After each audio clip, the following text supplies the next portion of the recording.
Hello అండి, అందరికీ నమస్కారం. Welcome to my channel.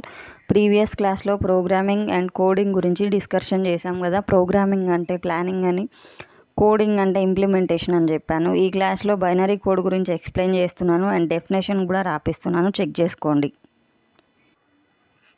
Hello అండి, ఈరోజు బైనరీ లాంగ్వేజ్ గురించి చెప్తా అనేసి చెప్పాను కదా. బైనరీ లాంగ్వేజ్ అంటే ఏంటి? First of all, binary language అంటే ఏంటి అంటే, మనం కంప్యూటర్కి ఏదైనా డేటా కానీ ఇన్స్ట్రక్షన్స్ కానీ పాస్ చేసినప్పుడు అది ఒక కోడ్కి కన్వర్ట్ చేసుకుంటుంది. ఎలా అంటే 0,1 అనే కోడ్కి కన్వర్ట్ చేసుకుంటుంది. ఈ 0,1 తప్ప బైనరీ లాంగ్వేజ్ దేన్ని ఎగ్జిక్యూట్ చేయదు. ఫర్ ఎగ్జాంపుల్, నేమ్ సాయి అని ఇచ్చాము.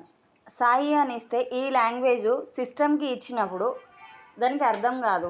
ఈ ఇచ్చిన సాయి అనే హై లెవెల్ లాంగ్వేజ్ని ఏం చేస్తుంది అంటే బైనరీ కోడ్కి కన్వర్ట్ చేసి అక్కడ నుండి కోడ్ ఎగ్జిక్యూట్ చేస్తుంది. ఓకేనా? బైనరీ కోడ్ అంటే ఏంటి అన్నది డెఫినేషన్ మీకు రాపించాను, ఒకసారి చెక్ చేసుకోండి. Please like, share and subscribe. నేను ఇచ్చిన ఎక్స్ప్లెనేషన్ మీకు నచ్చినట్లయితే లైక్ చేయండి, షేర్ చేయండి, సబ్స్క్రైబ్ చేయండి, కామెంట్ చేయడం మాత్రం మర్చిపోకండి. Thanks for watching and do watch.